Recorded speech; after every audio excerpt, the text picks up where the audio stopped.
নমস্কার বন্ধুরা, আমি সৈকত। অনেকেই ভাবেন ফিজিওথেরাপি জবটা খুবই ইজি, কি আছে, একটু এক্সারসাইজ করিয়ে দিলেই তো হয়, তার জন্য আবার 400-500 টাকা কেন? কেউ কেউ তো বলে ফোন দেখেই তো আমরা এক্সারসাইজ করে দিতে পারি। এই ধরনের মূর্খামি কোনোদিনই প্রমোট করবেন না।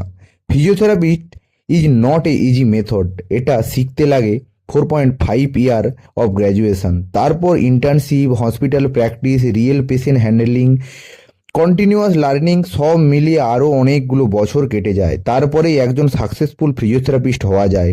এটা কোনো ইজিলি পাওয়ার ডক্টর ডিগ্রি নয়।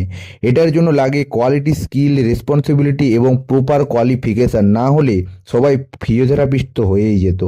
কখনো শুনেছেন 100 দিনের কাজ করা লোকের মাথা খারাপ হয়েছে কিনা? না, মাথা খারাপ তাদেরই হয় যাদের মেন্টাল প্রেসার আর সাধারণ মানুষের থেকে 100 গুণ বেশি হয়।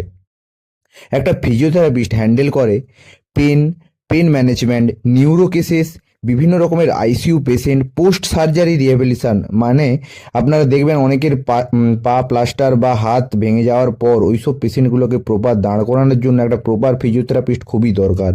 ক্রনিক অ্যান্ড অ্যাকুইট কন্ডিশনের জন্য দারুণ দরকার একটা ফিজিওথেরাপিস্টকে। So be careful of fraud and fake physiotherapist. At least treatment নেওয়ার আগে জিজ্ঞাসা তো করুন তার কোয়ালিফিকেশান কি, সে রেজিস্টার্ড না সার্টিফিকেট ফিজিওথেরাপিস্ট কি না আদেও।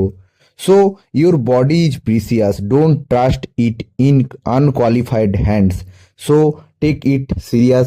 এটাই ছিল আমার বলার, যে একটা ফিজিওথেরাপি জবটা এত ইজি না যে তোমরা সহজেই অর্জন করে নেবে।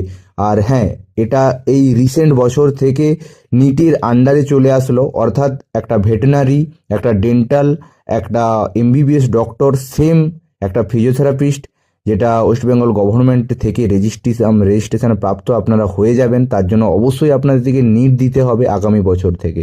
তো দেখা হচ্ছে নতুন ভিডিও।